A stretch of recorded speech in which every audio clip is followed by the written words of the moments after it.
She said, "You're too sensitive." I was just being honest, after crushing my feelings in front of her friends. I said, "You're right, I am sensitive to disrespect," and left. 2 hours later, she called me 20 times asking why her cards are not working.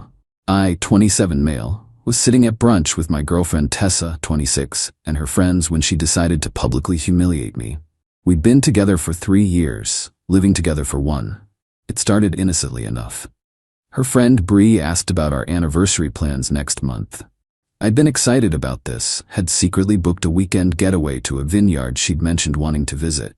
"Oh, Colton's probably planning something super basic," Tessa laughed, sipping her mimosa. "Last year, he got me a handwritten letter. Like, cute, but I can't post a letter on Instagram, you know?" Her friends giggled. I felt my stomach tighten but stayed quiet. Bree: "Ah, that's actually sweet though." Tessa: "Sweet? Girl, I showed him the Cartier bracelet I wanted for months. He got me. Words on paper. I mean, at least try, right?" Morgan, another friend: "Men never listen. That's why I just buy myself nice things." "Exactly. Colton thinks cooking dinner at home is romantic. Sir, I can get pasta anywhere." They all laughed. I sat there remembering how she'd cried happy tears at that letter, how she'd said the homemade dinners were her favorite dates. "The vineyard weekend should be nice," I said quietly, deciding to reveal the surprise since she clearly wasn't appreciating anything anyway. Tessa rolled her eyes. "A vineyard? Babe, that's so predictable. Every basic couple does wine country." Bree looked uncomfortable. "I think that sounds lovely." "You would. Remember when Derek took you to that cabin? You thought that was romantic too." Now she was insulting her friend's relationship. Classic Tessa. Tear everyone down to build herself up. Morgan changed the subject, but Tessa wasn't done. She started listing my failures. How I wore the same boring clothes, how I played video games instead of taking her to clubs, how I saved money instead of living life, how I was too emotional about my mom's cancer diagnosis last year. That last one hit different. The table went quiet. "Tessa," Bree said softly, "that's kind of harsh." Tessa waved her hand. "What? I'm just being honest. He knows I keep it real. Right, babe?" I looked at her, really looked at her. Designer sunglasses I'd bought, nails done on my credit card, sitting there trash-talking me to people who were supposed to be our friends. "You're absolutely right," I said, standing up. "You're just being honest." She smiled, thinking she'd won. "See? He gets it. And honestly," I continued, "you're being disrespectful, and I'm too sensitive to tolerate disrespect." Her smile faltered. "Babe, sit down, you're embarrassing yourself." "No, I'm removing myself from an embarrassing situation. Enjoy your brunch." I put cash on the table for my meal and walked out. Behind me, I heard Tessa laugh nervously. "He'll be back, he's just being dramatic." Narrator: He would not, in fact, be back. I went straight home and started evaluating our situation. See, Tessa had champagne taste on my beer budget salary. She worked part-time at a boutique, maybe brought in $1,200 a month. I made decent money as a software developer and somehow had become responsible for rent. Her car payment, she picked it, I paid. Her credit cards, authorized user on 3 of mine. Her phone bill, streaming services, pretty much everything except her shopping addiction. Time to fix that. First, called my credit card companies, removed her as authorized user on all 3 cards. Immediate effect. Second, logged into Verizon, removed her line from my plan. She could get her own. Third, changed all streaming passwords.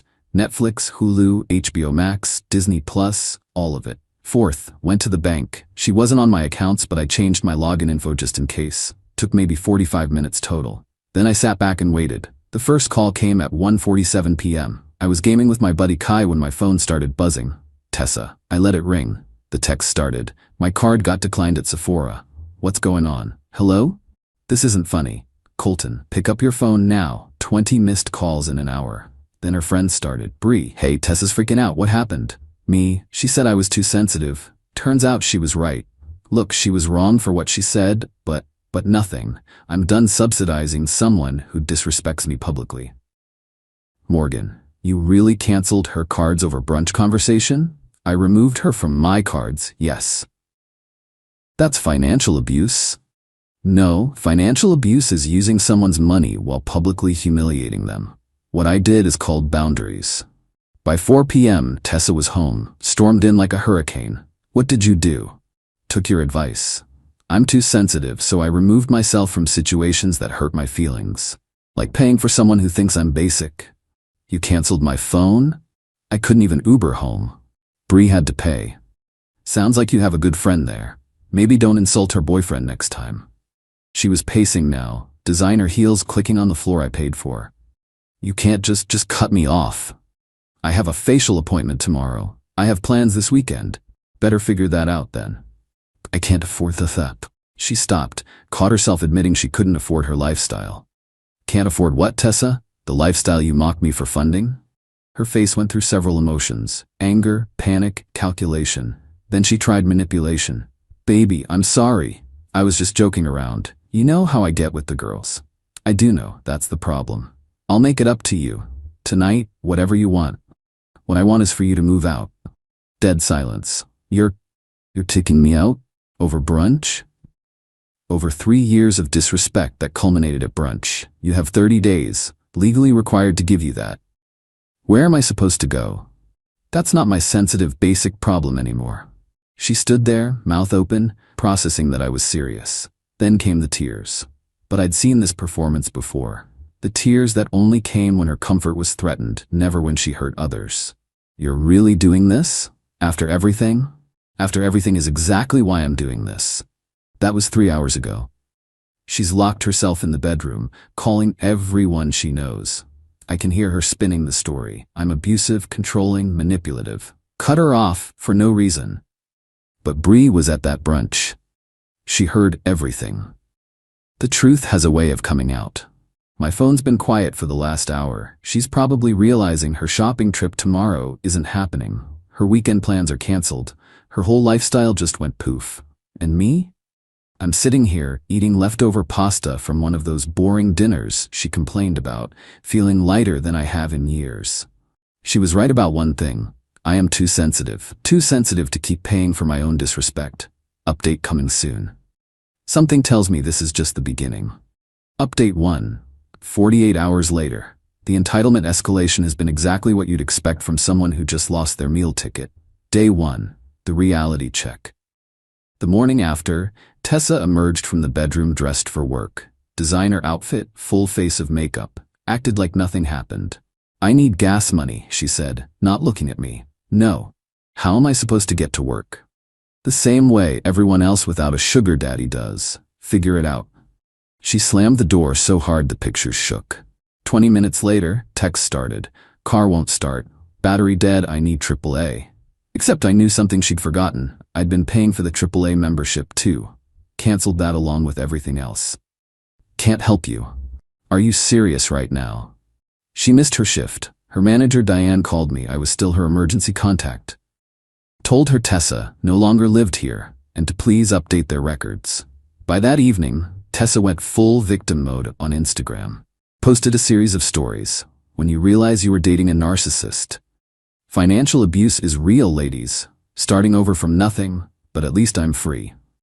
The comments were mixed. Her shallow friends bought it. But remember Bree? She'd apparently had enough. Bree commented, "Girl, you literally humiliated him at brunch for buying you handwritten letters instead of Cartier. This ain't it." Tessa deleted the comment. Bree posted her own story. When people rewrite history and you were literally there, with the eye roll emoji. The group chat imploded. Screenshots started surfacing. Turns out I wasn't Tessa's first victim. Her ex, Nathan, had gone through the same thing. Bree's boyfriend, Derek, reached out to me. "Bro, Nathan wants your number, says he's been waiting 3 years to watch karma catch up." The family intervention. Day 2, Tessa's mom, Paula, called me. We'd always been cool. "Colton, honey, what's going on? Tessa says you've gone crazy." "Did she tell you what happened at brunch?" "She said she made a little joke and you overreacted." I sent Paula screenshots of Tessa's greatest hits from our text history. Calling my promotion cute but asking when I'd make real money. Saying my dad's truck driver job was embarrassing. Complaining that my birthday gift to her was only $500. Paula was quiet for a long moment. I didn't raise her to be this way. I know Paula. She's always been materialistic, but this is cruel. That's why I'm done. Paula sighed. I understand. I'll talk to her about coming home. Tessa panicked about the 30-day notice and started hunting for roommates on Facebook. Posted in every group. Urgent. Professional female seeking roommate in upscale area. Must be clean, quiet, and respectful. No drama. The responses were hilarious. What's your budget? Negotiable, aka broke. Do you have first, last / deposit? Payment plans available? Definitely broke. What do you do for work? Fashion retail specialist, part-time at Forever 21. Someone recognized her from her financial abuse posts and commented, "Didn't you just post about starting over from nothing? How you gonna pay rent?" Post deleted within minutes. This is where it gets wild. By evening of day 2, Tessa was already soft-launching a new relationship. Posted a mysterious man's hand holding a coffee cup. Sometimes angels come when you need them most. The hand had a distinctive tattoo. My buddy Kai recognized it immediately. Yo bro, that's Tyler from the gym. Dude's a personal trainer who lives with 4 roommates and drives a 2003 Honda. She went from software developer to struggling personal trainer in 48 hours. The math wasn't mathing. Here's what Tessa didn't realize. I'd been building her credit for 2 years. She was an authorized user on my cards, never missed a payment because I handled everything. Her score was decent purely because of me. She applied for her own credit card, denied. Applied for a phone plan, needed a $400 deposit she didn't have. Tried to finance a laptop, denied. Welcome to the real world where credit scores matter and Instagram followers don't pay bills. The desperation texts. Last night from a friend's phone. Colton, please. I know I messed up. I was showing off for my friends. You know the real me. The girl who cried at your letter, who loves your cooking. Please don't throw us away. I'll go to therapy. I'll apologize publicly. I'll do anything. I love you. Then an hour later, when I didn't respond, fine, be petty. You'll regret this when I'm successful and you're still basic. The whiplash gave me whiplash. The work drama. Remember Diane, her manager, called me again today. I'm sorry to bother you, but Tessa listed you as a reference for an apartment. What should I say? The truth. She lived here rent-free for a year and contributed nothing financially. Oh my, that's not what she told them. What did she tell them? That she paid half of everything and you're withholding her deposit. There's no deposit to withhold. She never paid rent. Diane paused. Colton, between us? She's about to be let go anyway. Keeps taking product home without paying. Thought you should know since she used you as a reference. The universe really said, let's speedrun karma with this one. Current status, still posting about her glow-up journey despite being homeless in 28 days. Lost her job, found out this morning. Gym trainer Tyler already ghosting her. Kai has the tea. Parents offered to let her move home if she gets therapy. Bree started a group chat without her called Recovery from Tessa. Meanwhile, I saved $2,400 this month alone from not funding her lifestyle. Actually enjoyed cooking dinner without criticism. Slept better than I have in years. Cancelled the Vineyard weekend and booked a boys' trip instead. Plot twist. The Vineyard called to confirm my cancellation and mentioned they were sorry to hear the proposal package wouldn't be needed. Yeah, I'd been planning to propose. Had bought the ring and everything. Thank God for that brunch. The ring return appointment is tomorrow. Can't wait to get that $8,000 back. More updates coming. Tessa just discovered she needs rental history to get her own place. Update 2, 1 week later. The spiral downward hit terminal velocity this week. When reality hit that she couldn't just charm her way into another free ride, Tessa's true colors went from red flags to full emergency sirens. Went to return the engagement ring. The jeweler Harold remembered me from my multiple visits planning the perfect ring to Tessa's exact specifications. Cold feet? He asked sympathetically. More like dodged a bullet. She publicly humiliated me for not buying her expensive enough gifts. Harold's face changed. Wait, is this the same young lady who came in last month asking about upgrades to a ring she hadn't seen yet? My blood went cold. What? He pulled up their visitor log. Tessa had come in with Morgan, pointed out my holds, and asked about replacing the 1.5 carat center stone with something more substantial. She'd actually priced out changing my proposal ring before I'd even proposed. Harold, I wondered why she was so familiar with a ring that hadn't been purchased. Now it makes sense. He processed my full refund and threw in a bottle of champagne. For dodging that bullet, son? Tessa's firing became official. Diane called to warn me. She's telling people you got her fired by sabotaging her. Just wanted you to know she's making threats about suing you. For what? Defamation, interference with employment, emotional distress. She's got a whole list. Based on nothing, but she's convinced some online lawyer to send scary letters.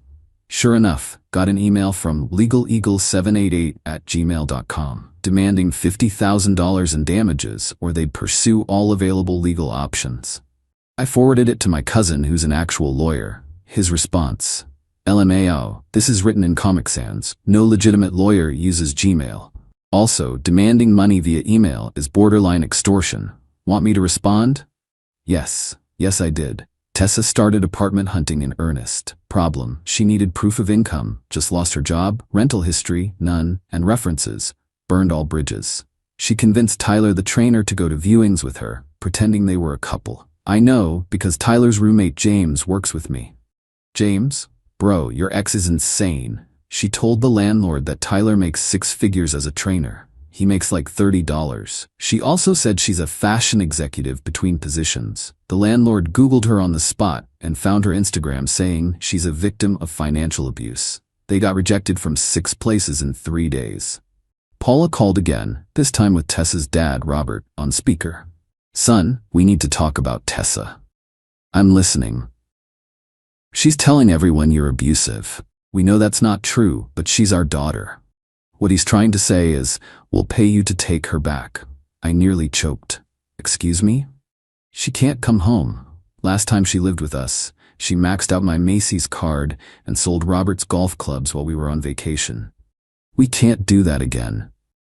We'll pay her portion of rent directly to you, $1,000 a month. Just let her move back in. You want to pay me to date your daughter? Paula, we want to pay you to house her while she gets therapy, please. No amount of money is worth my self-respect. I'm sorry. Robert sighed. Can't blame you for trying, honey. The boy's got sense. Desperate times, desperate measures. Tessa joined a sugar baby website. Bree screenshot it and sent it to the recovery group chat. Her profile: sophisticated fashion expert seeking generous gentleman who appreciates the finer things, temporarily between luxury accommodations, Cartier and Chanel appreciated. The responses per her public Twitter rants. Guys offering $50 for coffee dates. Married men wanting discretion. She wanted Instagram official. One guy who said he'd pay her rent if she also cooked and cleaned. Her tweet: the audacity of men thinking I'm a maid. I'm a luxury experience. Someone replied, ma'am, you're homeless in 21 days. Maybe lower the luxury bar. Our friend group completely split. Team Tessa consisted of Morgan, and that's it. Even the shallow friends could see through her act. Team Reality included Bree, president of the recovery chat, Derek, Bree's boyfriend, who Tessa insulted, Kai, my gaming buddy, James, Tyler's roommate, Nathan, her ex who warned me years ago, even Diane from her work. The group chat was fire. Nathan shared his Tessa stories. She'd convinced him to co-sign a car, then stop making payments. Told his family he was abusive when he cut her off. Keyed his car when he started dating someone new. Bree added hers. Tessa borrowed $500 for emergency surgery, was actually Botox. Spread rumors that Bree's engagement ring was fake. Tried to seduce Derek as a test of his loyalty. I was just the latest victim in a long pattern. Yesterday, I got a call from a local hospital. Tessa was there and had listed me as her emergency contact. Rushed over thinking something serious happened. Found her in the ER, getting treated for a panic attack. When she saw me, she immediately perked up. Baby, you came. I knew you still cared. The hospital called. What happened? I've been so stressed without you. The doctor says I need stability in my life. This separation is literally killing me. The doctor looked tired. Ma'am, you had a panic attack. You're not dying, but I could die from stress. Colton, please, I need you. I turned to the doctor. Is she medically cleared? Yes, she's fine to leave. Great. Please remove me as her emergency contact. Left her there. She had to call Morgan for a ride. Morgan, who drives a 2005 Corolla and couldn't afford the gas to come get her. As of today, 21 days until she's out. 0 job prospects. The Google lawyer scared off employers. 0 apartments approved. $73 in her bank account. overdraft fees. One remaining friend, Morgan, barely. 47 unread texts to me from various numbers. One restraining order paperwork started, by me. Meanwhile, I'm thriving, paid off my credit card with the Ring refund, booked an international trip with the money I'm saving, started therapy to process why I accepted this treatment, joined a cooking class, turns out my basic cooking just needed appreciation, downloaded dating apps but taking it slow. The best part? Ran into Harold, the jeweler, at a coffee shop. He was with his daughter, who's a lawyer, a real lawyer. She offered to handle Tessa's legal threats pro bono just for the entertainment value.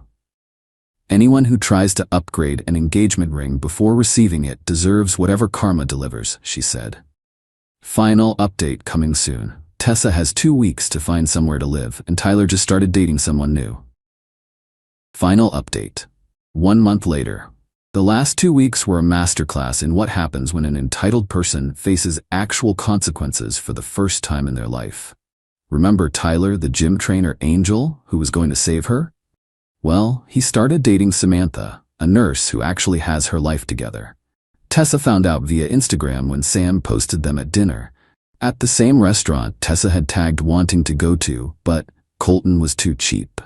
Tessa's meltdown was public and spectacular. Commented on the post, "Enjoy my sloppy seconds, sis. He can't afford that place anyway." Sam responded, "I paid, because I have a job, and he's nobody's seconds, you never even dated. He told me everything." Plot twist. Tyler had screenshot everything. Tessa sliding into his DMs talking about her abusive ex, me, while simultaneously begging him to pretend to be her boyfriend for apartment viewings. He'd sent them all to Sam as a warning. Tyler himself commented, "You asked me to lie to landlords. When I said no, you called me a broke loser. Please stop telling people we dated." The post went mini viral in our city. Tessa deleted her account within hours. With 1 week left, Tessa still had nowhere to go. Her parents held firm on therapy first. Morgan's couch was off limits after Tessa called her poor and pathetic, and even the sketchy Craigslist rooms wanted first month plus deposit. She tried one last manipulation, showed up with a U-Haul and 8 random people. "These are my friends here to help me move," she announced. I recognized none of them. Turns out she'd hired day laborers from outside Home Depot, told them it was her apartment, and she needed help reclaiming her belongings. "Tessa, none of this is yours. We live together. Half of everything is mine." "Name one thing you purchased." She looked around frantically. Point at the TV. "That TV. Best Buy receipt from 2021 says otherwise. The couch. IKEA delivery to my name paid with my card. The dishes. Wedding gift from my aunt." The workers looked uncomfortable. One older guy stepped forward. "Ma'am, you said this was your place and your ex wouldn't leave." "It is my place. He's stealing from me." I showed him the lease. My name only. His whole crew left immediately, but not before one muttered "crazy" in Spanish. Tessa had prepaid them $200 she didn't have. Bounce check incoming. She called the cops. Again. This time claiming domestic violence and theft.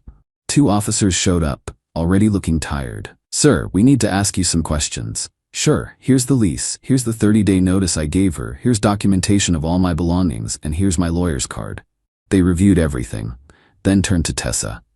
"Ma'am, filing a false police report is a crime. It's not false, he's abusing me, he took away my whole life."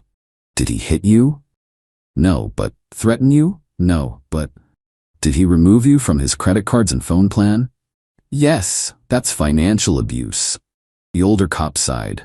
"Ma'am, that's not abuse. That's called breaking up. You need to leave now or we'll arrest you for trespassing."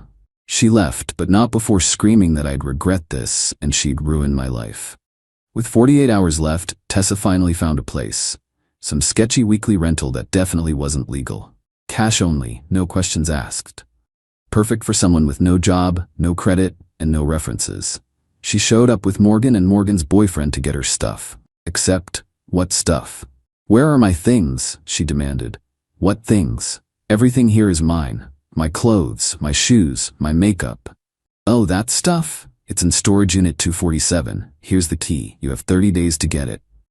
"Storage? You put my belongings in storage? I legally stored abandoned property. You're welcome."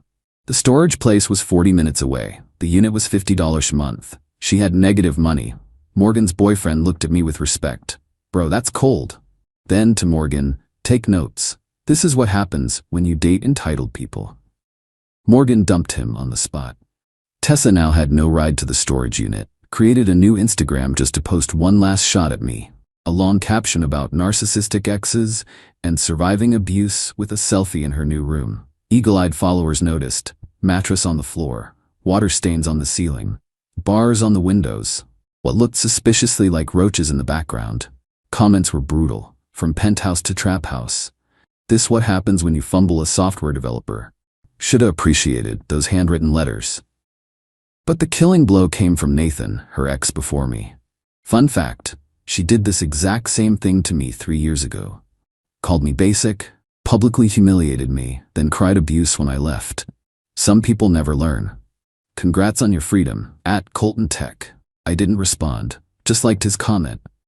Last week, ran into Bree and Derek at a restaurant. They were at the same brunch spot where everything went down, invited me to join them. How are you doing? Bree asked, genuinely concerned. Best I've been in years, honestly. We feel so bad. We should have said something sooner about how she treated you. You said something when it mattered. That's enough. Derek raised his glass. To dodging bullets and recognizing red flags. We toasted. Then Bree showed me something on her phone. Tessa had applied to work at the boutique Bree manages. She listed you as a reference again. Bree laughed. The audacity. What'd you tell them? The truth. That she publicly humiliated her boyfriend for not buying expensive gifts while he was secretly planning to propose. They were unimpressed. As of today, 1 month later, Tessa, living in a sketchy weekly rental with 3 roommates she met on Craigslist. Working at a call center, only job that didn't check references. Posted about starting a lifestyle coaching business, 0 clients. Her storage unit got auctioned, she never paid. Begging Morgan for money daily, Morgan blocked her. DMing random men on Instagram asking them to invest in her potential. Me, thriving in my peaceful drama-free apartment. Started dating Lauren, a teacher who thinks handwritten letters are romantic. Got another promotion, turns out I work better without constant criticism. Took that international trip, solo, loved it. In therapy, working on why I accepted poor treatment for so long. Genuinely happy for the first time in years. Yesterday, from yet another new number. Colton, I know you hate me, but I need you to know I'm sorry. I didn't appreciate what I had. You were the best thing in my life, and I destroyed it for Instagram likes and fake friends. I'm in therapy now, court-ordered after the false police report. I see how toxic I was. I don't expect forgiveness. I just wanted you to know I understand now. You deserved better. I didn't respond, but I did notice she sent it from a flip phone. Guess the iPhone got cut off too. Bree sent me a screenshot last night. Tessa had messaged her. Can you ask Colton if he still has that handwritten letter? I want to remember when someone actually loved me. The audacity. The letter she mocked publicly. The letter that represented everything she called basic and unpostable. I still have it. Framed in my closet, actually. A reminder of who I was before I lost myself trying to be enough for someone who didn't value authentic love. But she'll never know that. Lessons learned. 1. When someone publicly disrespects you, believe that's who they are. 2. Keeping it real is usually code for I have no filter or empathy. 3. Financial abuse isn't removing someone from your accounts. 4. The right person will appreciate your efforts, not mock them. 5. Sometimes the best revenge is just letting someone experience life without your support. To everyone who said I was too harsh, where would I be if I'd stayed? Engaged to someone who priced out upgrades to a ring she hadn't received yet. Married to someone who thought my dying mother was too emotional. Lauren and I are cooking dinner together tonight. She says my pasta is restaurant quality. Doesn't need to post it on Instagram. Just appreciates sharing a meal with someone who respects her. That's growth. That's peace. That's what I should have always demanded. Thanks for following this journey, Reddit. Remember, you're not too sensitive for demanding respect. You're just with the wrong person. Now, if you'll excuse me, I have a reservation at a nice restaurant with someone who won't call it basic just because it's not Michelin starred. Life's good when you stop funding your own disrespect.